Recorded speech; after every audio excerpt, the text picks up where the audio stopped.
Hey everybody, this is my first video for the Children's Lit class of probably several, at least this week, and then of course we have spring break week, and in that time I may be looking into other formats such as Zoom that might be a little bit more accessible, but for now I'm going to do the YouTube video route. I'll spend this video talking about Charlotte's Web, and in particular the answers to the questions that I posed to you last week in groups. And then later this week, after I get your answers to uh, The Lion, the Witch, and the Wardrobe, um, then we'll go over that too. I'll have a little video for that. And also get you up to speed on what's going to be happening the week we come back from break. We're going to be getting into realistic fiction that week. Uh, so that includes The Bridge to Terabithia and Wonder. Wonder is it is my favorite book of all the ones we do. And again, I wish we had the opportunity to discuss these in class instead of just having me give you questions to answer, etc. But for now, that's what we have, so we're going to try to make the best of it. You guys did a really good job on the questions for Charlotte's Web, the worksheet that we did. And again, I think this is a great example of light fantasy. Oh, by the way, there's the cat. Can you see the cat? He's not too interested in what we're doing. He's not a member of the class, so he doesn't have to pay attention like you do. But there he is, if you can see him. Okay, I'll put this back. So there's your Charlie cameo for the day. I hope you enjoyed that. He's been driving me crazy. He's looking at me like, "What the hell are you doing at home? Get out of here! You're not supposed to be here." But anyway, I imagine all of you are kind of dealing with the same kind of things. I can't even imagine in some cases. Oh, here he comes. This is going to be really interesting. There he is. I can't imagine in some cases some of the hardships that you've had to encounter as students going through this process, especially if you were planning on graduating and still aren't going to graduate. There he is. Uh, but anyway, we're going to try to make the best of it. We're going to try to make the best of it. He's just going to stay there. All right. Well, I'll just proceed. If you ever had a cat, you know that they're never around until you don't want them to be around, and then they show up. So anyway, we went over some of the highlights of Charlotte's Web and some of the real things that I think make it a classic. The fact that that he uses a lot of different challenging words to broaden the vocabulary of the kids reading, and you guys made a good long list of those things like salutations and untenable, gullible, radiant, versatile, humble, languish. All of those might be big words for kids reading the book, but then you have that vocabulary broadened, and I think that's a real strength. It's an educational book. You know, the other questions had to do with what kinds of things do we learn about farm life, and why do I keep saying she? It's he. He makes a very clear, great descriptions of things like a spider's life and how many eggs are in the egg sac and how many parts are in a spider's leg, and that's just a couple of examples. So if you're a city kid like me, you learn a little bit about the country and what that's like. Outstanding use of sensory details. The book is filled with them. And again, one of the things, I wash my hands so I can do my eye here. One of the things that White does is he grounds the story in a realistic setting first. You know, that's one of the aspects of how to make fantasy believable. And in doing that, he uses a lot of very descriptive passages with use of different senses. You can almost smell the barn when he's describing it. There are a lot of great passages like that that he does. Couple of other things. Symbolism. Wilbur is symbolic of children. I guess another way to say it would be, these animals are personifications of human beings. Wilbur is very childlike throughout the book until he grows up a little bit and matures at the end, which I think is another important lesson and theme in the story. He starts to take responsibility for himself and is old enough and mature enough by the end of the story to take responsibility for Charlotte's egg sac and the little spiders that come out as a result of that. Some of you mentioned, in terms of other symbolism in the story, certainly Charlotte is the mother figure. If Wilbur is the child, Charlotte certainly is the mother figure. And if you notice too, something I wanted to talk about in class, but we're not going to have a chance to, how White kind of uses some of the other animals in the barn and in the farm, and each of them kind of have representative qualities of human beings, and not always in the most positive light. That was another question. How does, where is the question?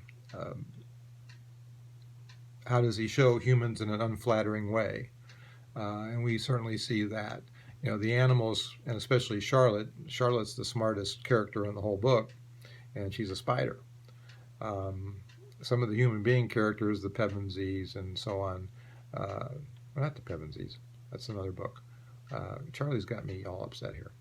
But the characters, the human characters in the story, don't come across very well, and I think that's White's sort of sly way of making fun of us, human beings, and maybe saying animals have it more together than we do. So another little subtle theme that children might not get, but I think we get, being older and more mature. A couple other things. I think maybe the most important thing to remember maybe for the final exam, and there will be a final exam. I'm still figuring out how we're going to do that. Obviously, it'll be online. It'll probably be an exam that I give you in a set period of time on a certain day. And so obviously I can't control whether you have open notes or whatever, but at least you'll have to get it done in a set period of time, so you won't have a long time to do whatever. But more on that later. But there will be a final exam. It'll be set up like all the final exams have been. You'll just be taking it online.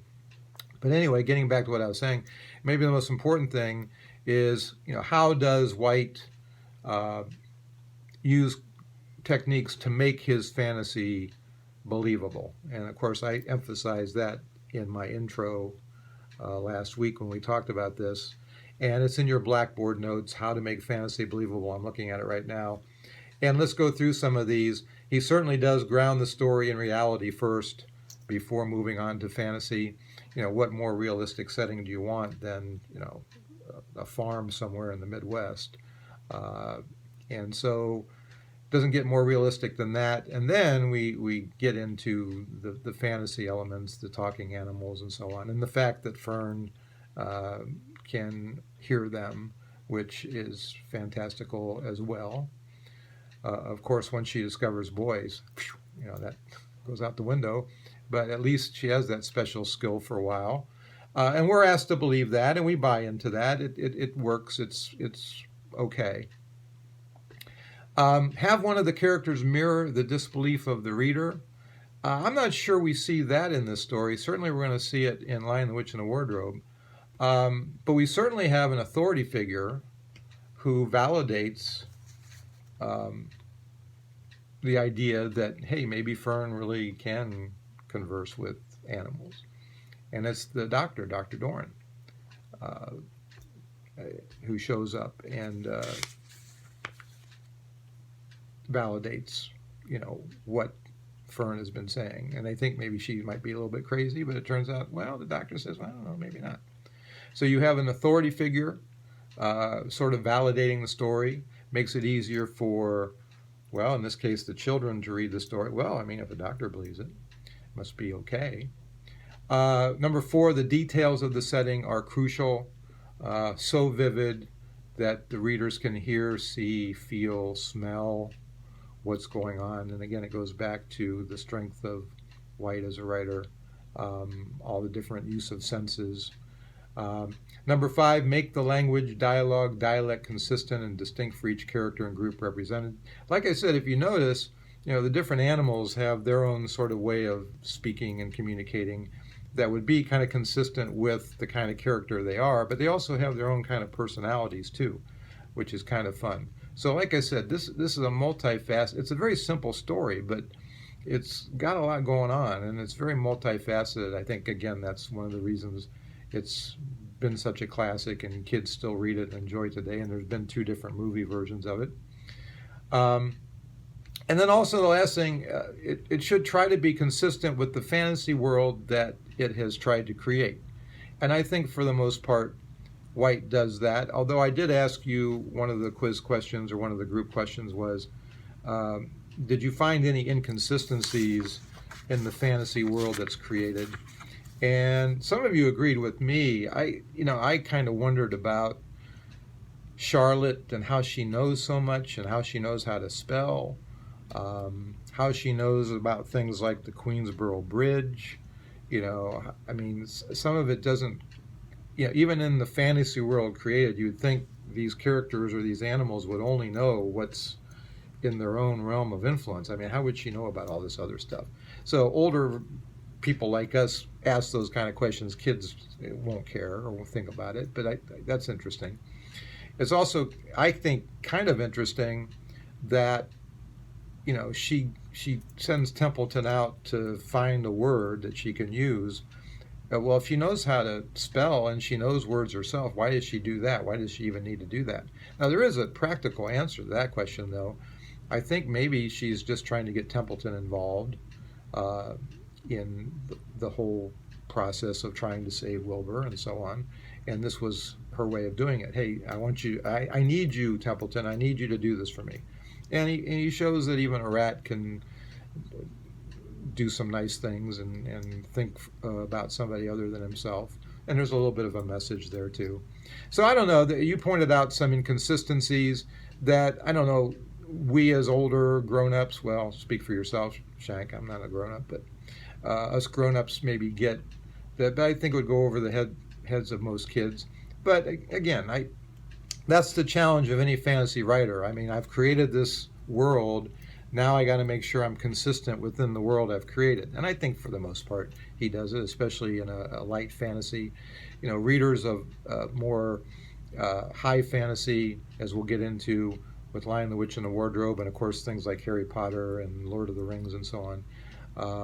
For a little bit older, more mature reader, that's when it becomes a little bit more important that, we have consistencies within the fantasy world that's created. Maybe not so important in something like Charlotte's Web, but it's something to talk about. It's something, a children's lit instructor will bring up because, they pay me the big money. So that's what we're talking about. And then finally, no shortage of lessons, messages, morals, themes in the story, which is, again, another thing that makes it so timeless and such a classic. The importance of family, of trust, of caring for one another, of sacrificing yourself, friends as family, all kinds of great ideas. So many of the lessons, too, come from Charlotte herself. She's the wise, she's the mentor figure. So we have another mentor figure in a story. And kind of shows one of the themes, too. Somebody pointed out, it was very true, that a lot of times somebody gets the credit, the person up front gets all the credit, but the person behind the scenes is really the one who has done all the work, and we all have those people in our lives too. I think that's the theme, or that's the message too. None of us does it by ourselves. We always have a little bit of help from everybody behind us who are supporting us, and so we might get the credit, but a lot of people have something to do with our successes, and that's true in every walk of life for everybody. So anyway, those are the comments I wanted to make as far as Charlotte's Web. You guys did a great job on the group projects. If you were here for that, Everybody who was here for that, I graded them all. They all got 20 out of 20. So if you're keeping track of grades, there you go. I'm going to cut this short because when I'm doing it on YouTube, these take forever to upload. So I'm going to stop now. I won't talk about Lion, the Witch, and the Wardrobe in this video, but stay tuned later on in the week after I get your responses to those quiz questions. And again, quiz questions, pretty easy. It was take home. And we'll talk about those. We'll talk about Lion, the Witch, and the Wardrobe and your responses to those questions. I'll just end by saying if you need to contact me for anything, have any questions, issues, problems, whatever, I'm here. You can email me. You can contact me on Facebook. Also, my number is 330-958-6320. So if you want to contact me in that way as well, feel free to do that. So that's it for now, but I will be sending out a video maybe in Wednesday or Thursday talking about Lion, the Witch, and the Wardrobe, and then also giving you an idea of what I'm going to ask you to do for the week we come back from break. We'll be starting with Bridge to Terabithia, and there'll be a writing assignment or questions I'm going to ask you to do for that. Also remember, if you're in the group of fantasy presenters, your written presentation is due on Thursday. And if you're in the next group of author profiles, I think it's D by now. I think it's, yeah, group D. Those are due as well on Thursday by email. So, all right, that's it for now. Charlie's kind of sacked out. I've always wondered what he does all day, and I found out the answer. Not a whole hell of a lot. He doesn't do much. He just, lays around and bothers me when I don't want him to. All right, so take care, everybody. Stay safe, stay well. I know this is a great inconvenience for all of you, even in ways I can't even imagine. They're closing restaurants, they're closing, maybe many of you are losing your jobs. I can't even imagine.